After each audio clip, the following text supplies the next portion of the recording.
Images show you, this is the arrow obviously pointing to it, but there are 3 dots on here. One is red, one is green, one is blue. Right. What's significant? So this is the actual discovery image. Basically, 2 astronomers were looking one little patch of sky very, very far away, looking for exactly this kind of thing. Stars don't move. Planets or anything that's like a planet does. So this is color-coded. This is what they saw on different nights. They're looking for one thing moving. They color-coded it to show that all these stars are staying still. This thing is moving, and the way it's moving... So this is just one... It's one object, color-coded. Is Pluto on this? Pluto's in a whole different part of the sky. So this is unbelievable. Why does this matter, Corey? Well, there are 2 ways you can look at it. I think I look at it, first of all, as an exploration question. That we know where we are on Earth. We've mapped our planet. Our solar system is still terra incognita. It's full of surprises. This object is something that astronomers said shouldn't even be there. There's a whole other solar system beyond the planets that we know that are full of these things that are sort of planets, sort of comets. Some of them they call dwarf planets. That's what they're calling this one. What we're seeing is we're seeing our neighborhood. We're seeing what's around us. And then the second part is we're seeing where we came from. Mm-hmm. What is a dwarf planet? So a dwarf planet, the fact that you hear weird terms like that is actually scientists saying there are things out there we don't really understand. It's a dwarf planet is kind of a catch-all term for something. It's round like a planet. It sort of looks like a planet, but it doesn't orbit in a regular way like all the planets that we knew growing up. Would this be part of our solar system? So it's part of our solar system. Would it be outside? It's a whole new zone. They're calling it the inner Oort cloud. You don't really need to know that. All you need to know is there really are these 2 solar systems. There's the solar system with the classical planets, and then there's this whole other zone that we haven't explored. And now they're saying because of how this new dwarf planet moves, that there may actually be an even bigger planet, something bigger than the Earth. I guess that's the point I was going to, because you study this all the time. Is that why it's so significant? Because there's more beyond that? There's more beyond that, and then there's more beyond that. I mean, I think what we're seeing is, if you watch the show Cosmos, I've been kind of glued to that. And in the last episode, they were talking about the discovery of comets and the discovery of our place in the solar system. We're still learning that. We're still learning this right now.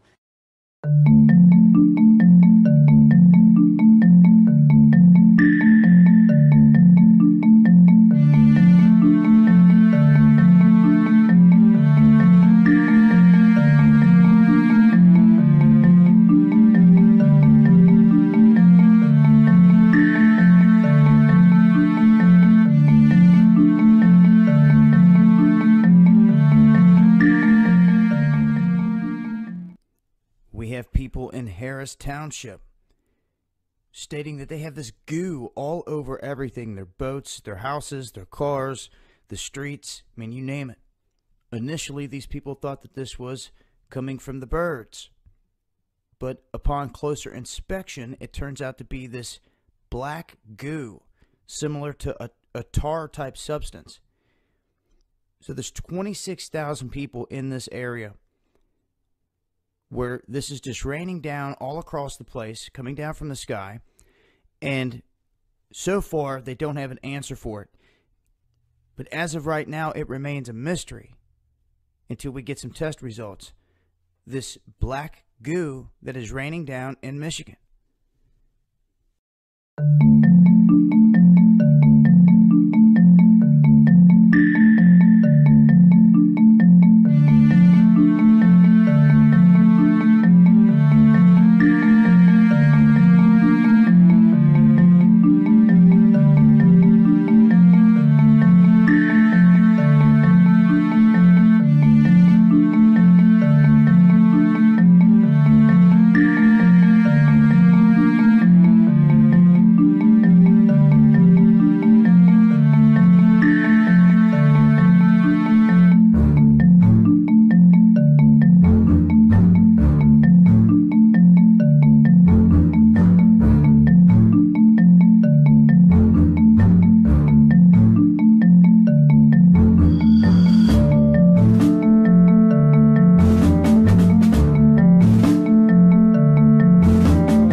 Did you hear a loud boom earlier today? Several people heard and felt a loud noise around 12:30 Central Time this afternoon. News Channel 7's Tyler Allender joins us live in the studio. And Tyler, is any word on what it was? Ron, with Tyndall, Eglin, and NSA Panama City nearby, we're no stranger to loud booms from time to time. This particular one seems to be a mystery, though, but I heard and felt it. As of now, there's no official word on the source. Law enforcement doesn't believe it's criminal. Many of you called our newsroom and left comments on our Facebook pages, and here's what some of you said. Barbara was wondering what the big boom was. Debbie said the houses on her street shook. Tiffany was also curious. Enid said she heard what sounded to her like an explosion in the Grand Lagoon area. Houses shook and even tripped the breakers.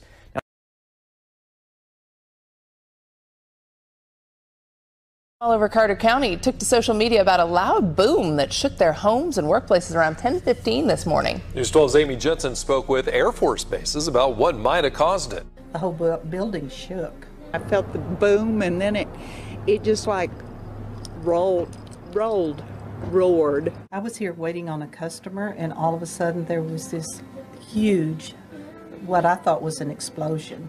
Jadine Fackrell was at work when she heard the boom. She says everyone inside at the Oklahoma Pecan Company ran outside. The building, the windows rattled, It felt like it shook, although we're on a concrete foundation. No smoke, no fire, no sirens. Don't know what it was.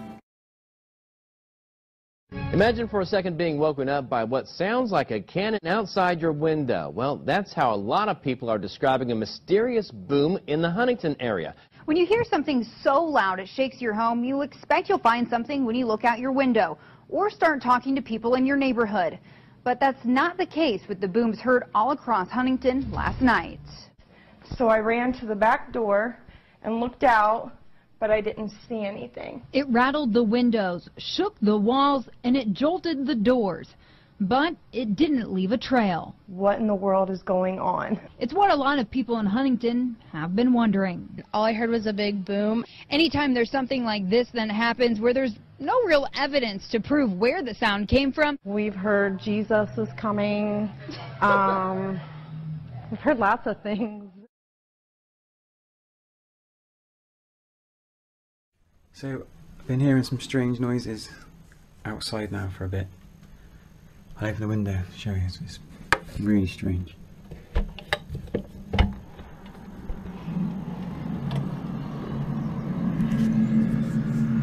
Listen.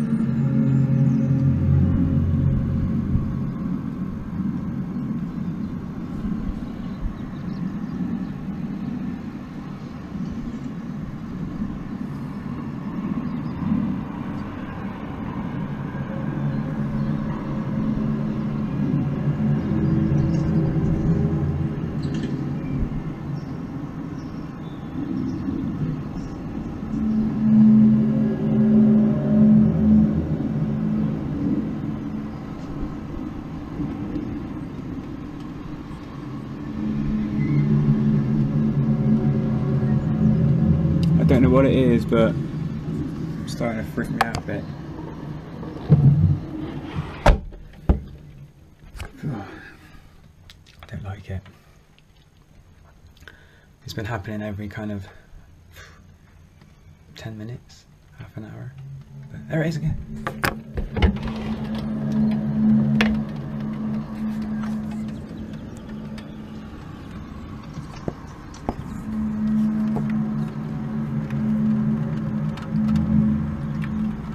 I don't know what it is, but there's been some strange cloud formations. I don't know if that's got anything to do with it, but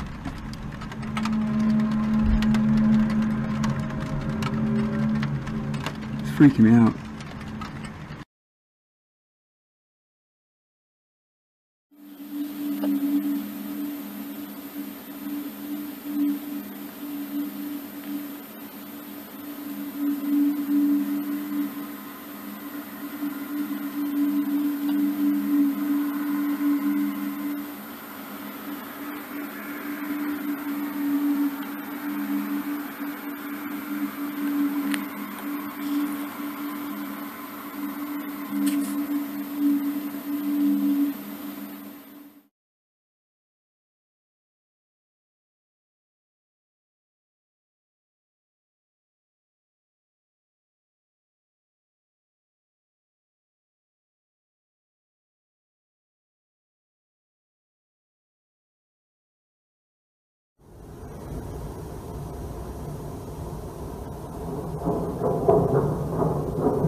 800 miles from the North Pole in Norway, there's a seed vault called Svalbard.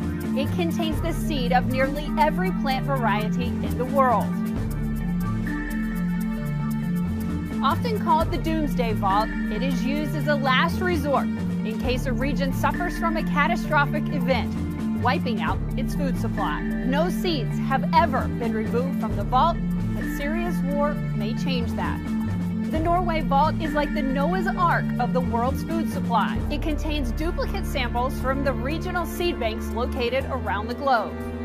The U.S., for instance, has 800,000 seed deposits in a lab in Fort Collins, Colorado. The facility that stores much of the Middle East's seed supply has been based in Aleppo, Syria. It contains the most valuable collection of barley in the world. The facility's international researchers fled the war in 2012. Those researchers are now asking for the Doomsday Vault to be opened so they can start over in Beirut. This would be the first withdrawal from the Doomsday Vault. If anything happens to the seeds, once they're released, much of the region's biodiversity could go extinct.